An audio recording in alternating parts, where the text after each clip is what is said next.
Okay, now we're live.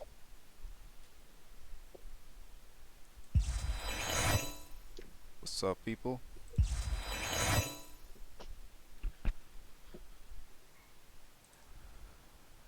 We are here on another episode of a gaming podcast. We have our guest right here. I'm going to start off with doing a little intro. He's a professional basketball player with experience on many leagues. He's made a decision special announcing his signing with Santurce. He's the first BSN player sponsored by Acai Bowl. He's the proud owner of the fastest dog in the world, Achilles. He's the host of the Push 100 Miles Per Hour podcast.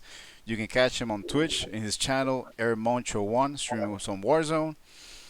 All the way from Queens, New York, our very own Ramón Clemente. Welcome to the podcast, bro. Thank you for What's good, bro? for accepting this invitation. Nah, no doubt. Yo, Achilles, chill, bro. Tranquilo. Sorry, guys. My dog out here bugging. Yeah. Well, you just came back from training. How was the session, right? I'm, I'm dead. I came straight in the room to get a quick Call of Duty session in. Achilles, cállate. I came in to get a quick session, but I'm burnt out right now. After this, I'm going to bed. Right. We have some people in the chat right now yelling "Island Boys." We had a nice session last Sunday with Mojica and I think your friend was Jumpman, right? Yeah. Yeah. Oh, yeah. When we was playing last week, yeah, we was Yeah. setting things up yesterday. I mean, last week, but yesterday too. I was on with Devin Collier. And a couple other dudes, and we was running through it yesterday. We went like 5 or 7. Like it was crazy yesterday. Wow. Nice session. Okay. Yeah. Uh, First question. I always like to ask this question to my guests. What was your first console, and what was the first game that got you hooked into video games? Oh, I'll never forget my first console. My very first console was Sega Genesis. Ooh, I remember my nice. pops bought it for Classic. me. I was in Reading, Pennsylvania, and he brought it over to my grandma's house. And my first game, it was two games. I had Sonic 2, and I had WWF Royal Rumble. I'll Ooh, never forget that. nice, Yeah. nice.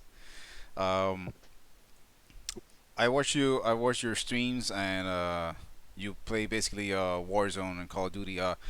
What was your first Call of Duty that you played? I would say, what was it, Modern Warfare, I think? Modern Probably the Warfare. Modern Warfare with the nuke houses and stuff. Which one was that? Modern Warfare? Yeah, I think The Nuketown? Modern Warfare. Well, I started out playing like multiplayer, like online Modern Warfare 2. I don't Yeah, know. the one that had Nuketown was probably the first Call of Duty, and even still, I wasn't really into it. But even I had it documented on YouTube. When I Okay. really got into it, I used to play online. I used to like the same thing I'm doing now. Cool videos. Yo, kids, come here real quick. The same thing. But yeah, the same thing I was doing before. Like now, what I mean, like with the YouTube videos and stuff, I was doing it back then. I think this is like 2013, maybe. Okay. Or 2000, shoot, no, 2010. Sorry, 2010 is when I got into Yeah, like 20. Call I of Duty. started like 2012 also. I haven't Yeah, streamed before, but this is my first time doing so. So streaming games, not so much. But now that I have the podcast and maybe stream some Warzone or maybe Halo and other games. So I just downloaded Halo 2 for free on my laptop. yeah, So yeah, yeah, it's cool. It's still, I never really was a Halo guy. I thought it was dope before the online came about when you can sit there and you can play with three other people in the same room and yeah. beat the game together. I thought that was so dope. That was like my real introduction to um like first person shooter games together, you know? Okay, I thought that was definitely dope. cool. Um, on your streams, I see you're rocking the AK-47. Is that your favorite weapon since maybe you Which start weapon playing? is this? What? Which weapon you say? The AK-47. Oh yeah, on multiplayer, that's my go-to. That's like I got my highest kills in the AK. That's on multiplayer. Okay. But on Warzone, Warzone. I use the Fennec. Okay. because it shoots really fast. The only thing about it, it shoots too fast, but Yep. it's very effective. People don't like the Fennec. I'm a Fennec guy, and my second gun I just got hip to the last week and a half I started using was a kilo. It was a Okay. kilo with a 100 round drum. Yeah, with the double Yeah, mag with the 100. Yeah. It yeah, actually man. don't have any recoil. It doesn't move. It's a No, laser. at all. And Yeah. I get crazy with that gun. Yeah. Any Yeah. other weapons that maybe have you tried Nah, or maybe I that you was want to be good with? Maybe a sniper, marksman rifle, sniper. The sniper. Which sniper do I use? I'm here right now, actually. I use the car. the marksman rifle. Which one is this called? The car. Yeah, the car 98K. Yep. It's cool, little old school looking, but it's really effective. Yep. So I rock out with that on the sniping. Only thing about sniping is it slows me down. I like to go shoot things up. So Yeah, with I the know. I sniper, it's know. like you sitting back and you get a headshot I've from been the there. I've down. been there with you on the battleground. Yeah, man, it's the worst, bro. 'Cause I am down five people and might get one kill out the situation. It's whatever. Okay. Very simple. Apart from, hey, there he is. There's the fastest dog in Fastest the bullet world. in the world. Yeah. Okay. Apart from playing shooters, I see you play some Mario Kart and Oh 2K. yeah, I'm the king of Mario Kart. The Yeah. king. About that. Correct me if I'm wrong. Did you had a Mario Kart beef with Mickey Woods? Oh, he don't want that. Mickey Woods don't want that smoke. I called him out. He been ducking. He been ducking. But we're gonna link up one day. We're gonna get it in for sure. Okay. But he don't want Perfect. that. He don't want that drama in Mario Kart. I'm really good in that game. Okay. You good with Yeah, it? So NBA 2K. NBA 2K. I've seen you take bodies. Every now and then. easy. Uh, Yeah, and I don't even play. I have 2K on the PS5, and I'm not even being arrogant or cocky. I'm just so used to playing 2K. I don't even play the game. But when it's time to play, I'm ready at all times. It's the yeah, same thing. I think the last victim was Manny Rodriguez, right? Easy money. And he Easy tried to play money. me in Madden too. He hasn't won a game in Madden yet. It's real bad. But you also play Madden apart from 2K, or you most 2K guy? So 2K, I'm not saying it's too easy for me, but I know all about it. You know what I mean? I'm very Yeah. familiar with it. So it's kind of like riding a bike. Yep. Madden is something I've always played, but I think Madden's a little bit more strategic.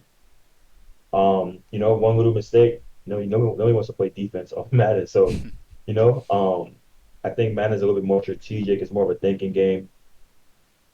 Okay. Uh, I think you participated in a tournament, 2K that was run from the Couch Cup. How did that went Yeah, for you?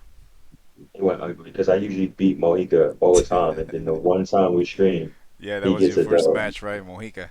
Yeah, and that's the last person I want to lose to. We're a real competitive friends for sure. Yeah. Um, would you consider like participating on another tourney, maybe Warzone or 2K? So what I'm trying to do, I have a Discord, Noodle Cup Gang, and Yep. then I have a thing that I'm putting together now, Noodle Cup Gamers, like a section in my Discord. Hmm. And what I want to do, I want to host Call of Duty tournament. At Okay. first, I want to do it for money, Okay. but I didn't want anybody to put money in. I wanted to put a prize. But also, you know how it goes. If someone doesn't Like if you put money in, more likely you're going to come because you don't want to lose money. But Yep. if you're not really putting anything in, it's like if I miss it, I miss it. So what? So I just don't want any absentees or anything like that. But it's something I definitely want to do. I think it's dope to have a whole war zone of people. That's Yeah. super cool. Um, I wanted to talk to you about the charity that you did, the Ramón Clemente's Day of Giving on 2021. That was a smash hit. You basically gave your time and resources to the benefit of different communities. How that went, and since when would you started planning that? Honestly, it was just a move, bro. It wasn't nothing like I never like I do things and first with that stuff, like if you ever see it on camera, when I took the kids out and stuff, I don't show people's faces. I blur their faces out and stuff like that. Yep. And the reason why I put it out there is to bring awareness, not so much for attention, because with the awareness that I'm bringing, there's several other players that I know from the league that went and did their give backs and stuff like that. So none of this stuff was really scheduled. It's just like, it's just a good feeling, man, of I can go to the store and go get some stuff from Gucci or something like that, or I can go, you know what I mean? I could take that money and give that to some people and make their day. And it doesn't have to be a year or a week or anything like that. It just makes their day. Like I'm cool with that because I feel like the way you rub off on people goes longer Yep. than a pair of Gucci shoes. You know It what I does. mean? Yeah, yeah. Or and everything isn't money either. The time for me is the most important thing because time is probably the most precious thing, and I feel like to give that to someone, you know what I mean? To take your time out to give that to them, that's the biggest thing for me. The financials and stuff like that's never it, but to actually take my time to be around people, to talk to them and try to understand where they at in their lives and what are they thinking. That's not, some of the people I've been around, people step over them and think nothing of it. Like I got a lot of homeless people in my area right here. Anytime I'm starting to know their names, I'll stop, I'll talk to them, I'll make sure everything is cool. I even sit down with them. Like, it was like three homeless people in the corner. I sat like right at the bookstore and I was sitting in the corner and I was just talking to them. We were just chopping it up. At the end of the day, they're humans. I don't think like money status makes someone better than the next. Maybe you lucked up or you worked harder or you went to school, whatever, it put you in a different situation. But to sit down and talk to these people and understand their story and what they went through and why they're in situations, like for me, that's big, man. And I think at the end of the day, we're all human. So you treat humans like humans, not and Yeah, because they're that statistics. also shows the kind of person that you are. A very humble person, very Mhm. caring person also, and that Mhm. means a lot to your fans and the people of Puerto Rico, and to also the people that you're helping doing the this type of event. So that's Yeah, cool. at this point in my career, it's bigger than basketball, man. As you can see, I'm all over the place doing a million different things, Yep. and things for me, it's bigger than basketball, 100%. It's way bigger than basketball for me. Yeah, and not only maybe homeless people. This past weekend there was a lot of rain, a lot of flooding, and you actually tweeted that if anybody need help on a flooded area, that uh, came out to you and tell you to help out. So you've been all over the place. You've been Yeah, willing to help and every time. believe it or not, no one reached out to me, man. And I had a crew of guys, like, because my thing is, I know out here in the island, everyone doesn't have like youthful people around to move certain things. Like, say my grandma is out here in Puerto Rico by Yep. herself. You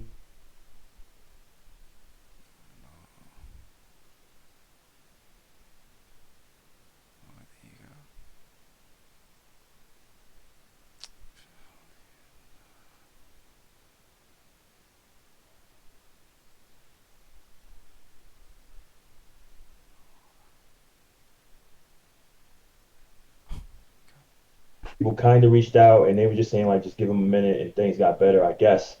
But still, nothing changes. Still hands on. It's nothing but a phone call. Me and the guys will come out and anything will do. Like if I have to be out there in the water, like I'll be out there, and that's just what it is. This is me just giving back to my people.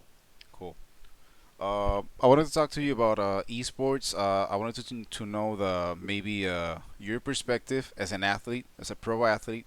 Your thoughts on these people, players getting paid for playing video games and be treated also as athletes. What's your take on that? Think it's dope. I don't think like everybody's not athletically gifted.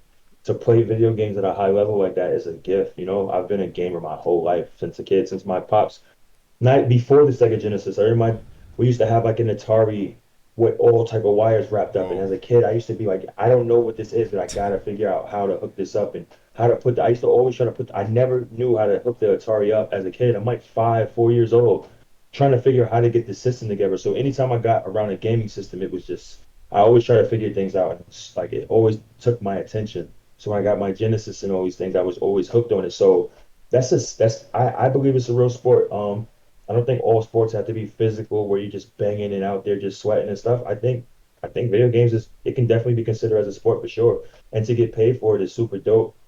It's interesting. I know grown men, like just everyone that takes time and they're just looking on streaming and like, yo, my favorite streamer's on. They're getting a like a rush out of watching their favorite streamer Yep. play the games and falling in love with their personalities and stuff like that. I think it's super dope. Uh, I wanted to talk a little bit more about the Noodle Cop gaming.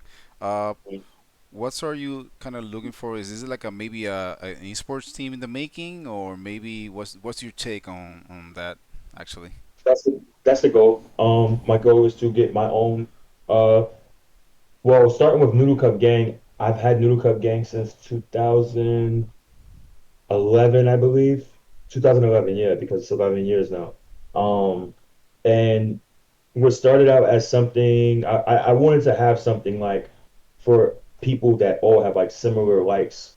Um, and when I came up with the Noodle Cup Gamers thing, I thought it was a cool extension.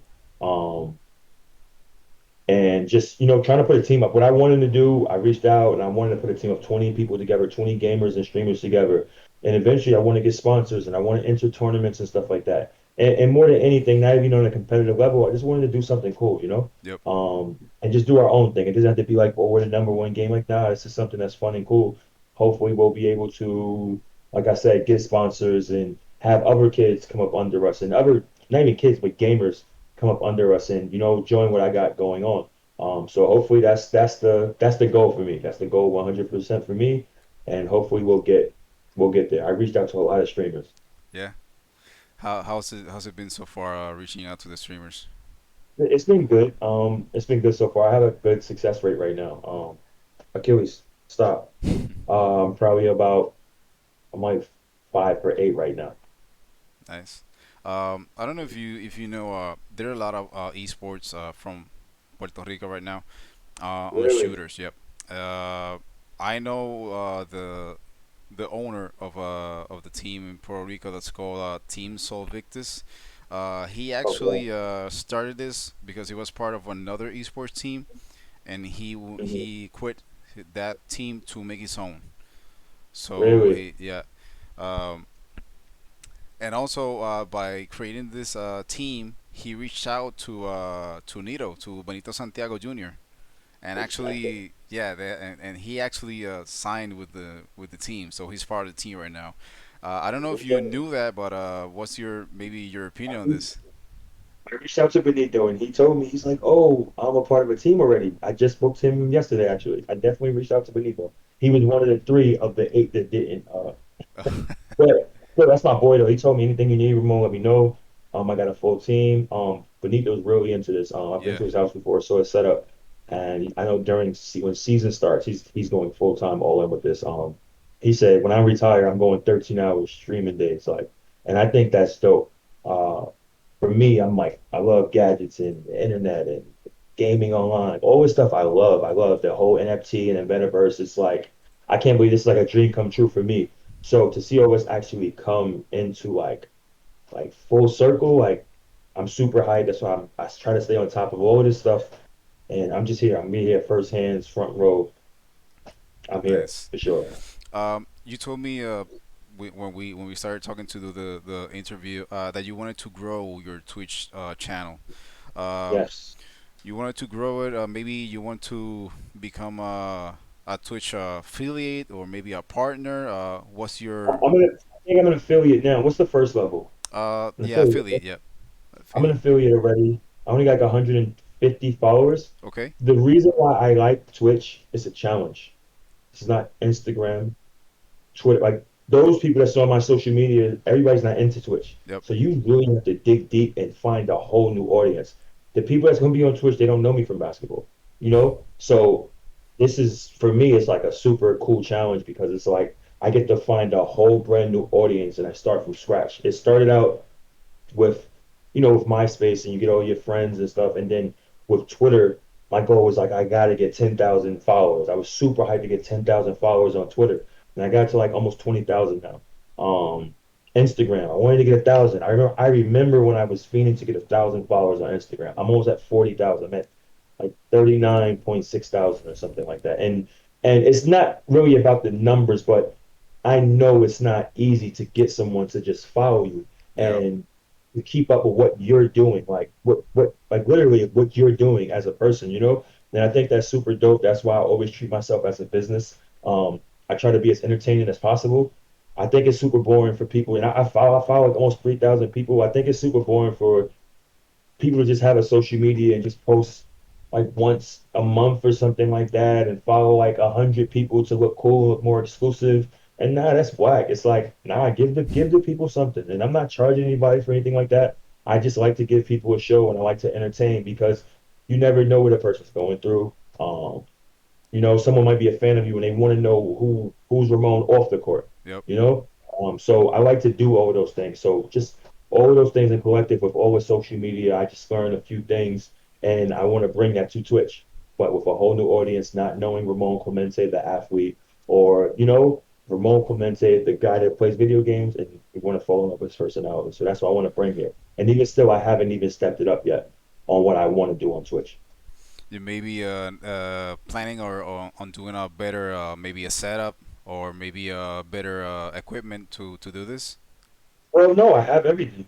I have everything. I spent Okay. $4,000 on a laptop. I have Wow. Gato, Astro headphones, big time, HD. I have everything I need. I have Yeti mic, everything I have. I need intro videos. I have absolutely everything I need. It's just a matter of just locking down and just putting all my energy into this. I do so many things. It's kind of what I'm thinking about doing is maybe streaming twice or three times a week, but pick a certain day and pick a time slot so people know, okay, Ramon's on at this time on these Yeah, days. make And that, I think like that'll a be like a more schedule, right? like a schedule. I think that'll be much better. My podcast comes on Thursdays, which means I'll record on a Wednesday. So I gotta find certain times with certain schedules, and I'm starting to put things together.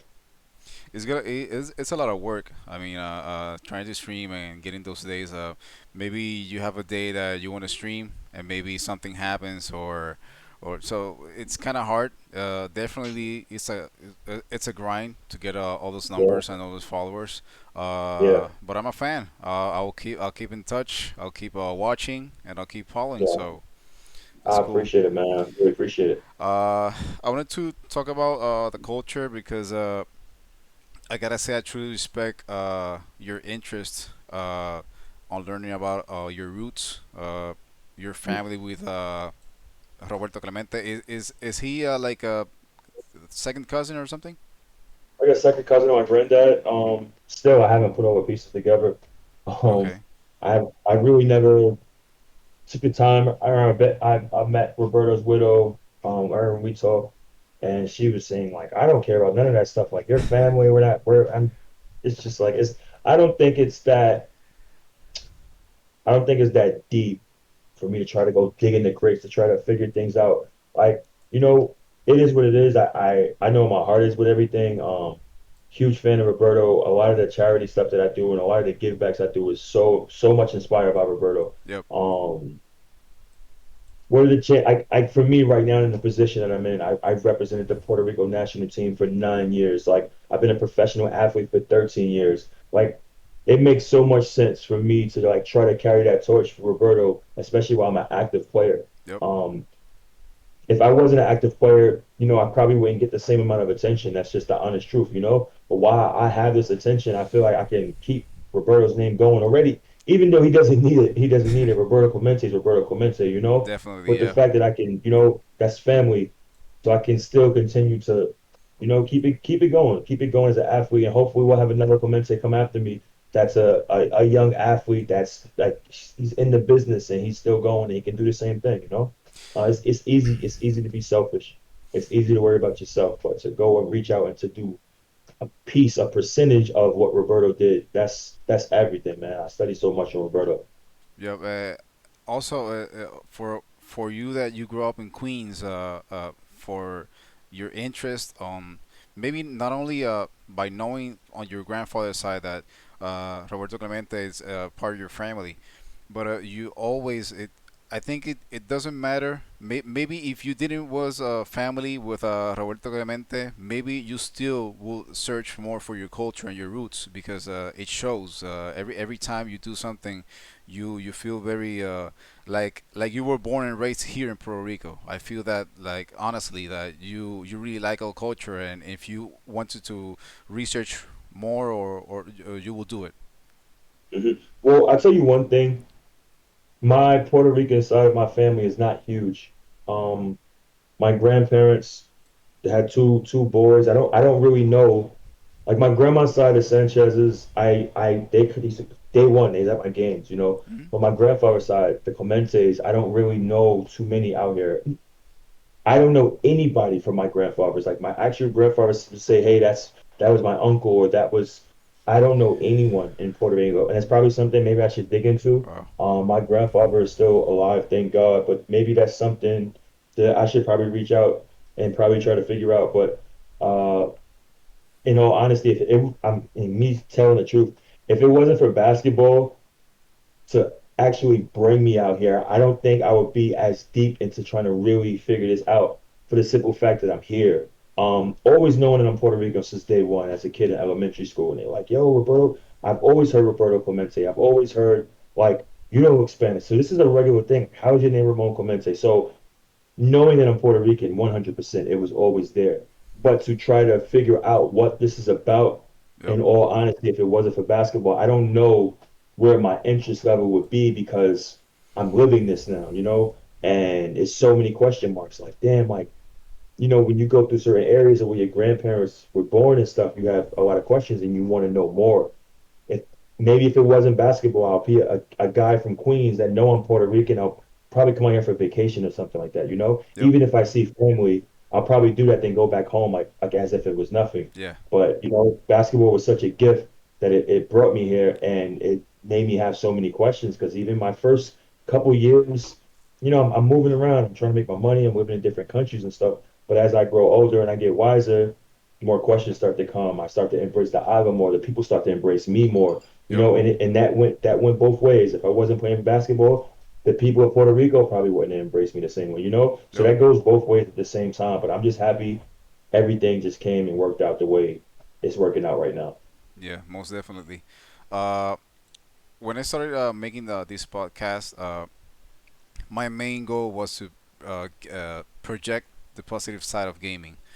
Uh, as you know, as a gamer, everybody has their different views. Like, it's a waste of time.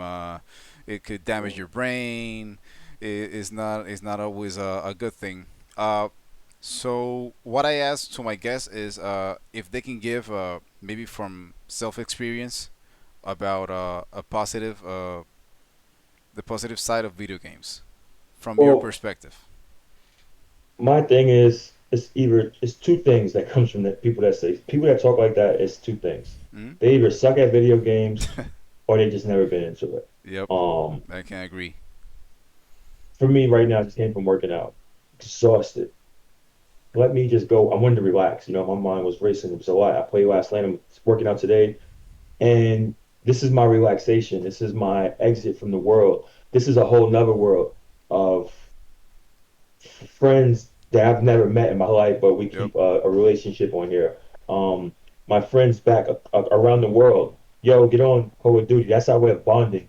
We probably wouldn't sit on the phone for an hour, 2, 3 hours, or however long we're playing the game. yep. But in the game, we're doing it, and we're talking. Yo, how's the kids going? Oh, watch your back. Oh, he's good. Oh, he's getting big. When's his birthday going? Okay, all right, cool. You know, let's meet up at bioweapons. Let's just, but that stuff goes. There's so much that come with that. Like video games is like therapy, man. And Yep. not only therapy, video games for me, video games kept me in the house when things went bad. I remember I was a kid. Maybe I shouldn't say this on the podcast. When I was a kid, I got into a bad trouble. I was around 15. I got arrested. I got into a fight. It was Wow. nothing crazy. So two kids having a fight. I Yep. had a fight and I got arrested. They put me in a cell and everything. And I was on probation for a year. This is when Grand Theft Auto 3 was out. Damn. And I remember I told my dad, "Yo, pops, just buy me Grand Theft Auto 3 for my computer, and I promise I'll never leave the house." He got me to Grand Theft Auto, and I stayed in the house. There was no basketball, no nothing. I was on probation. I had a restraining order against me, a order of protection. I had an order of protection against me. I couldn't be around the kids, so it was kind of like I knew if I would got in trouble again, I would have really got some big trouble. And I wasn't a troublesome kid. I'm a regular kid, you know, just a Yep. rough kid. So video games kept me in the house and kept me out of trouble.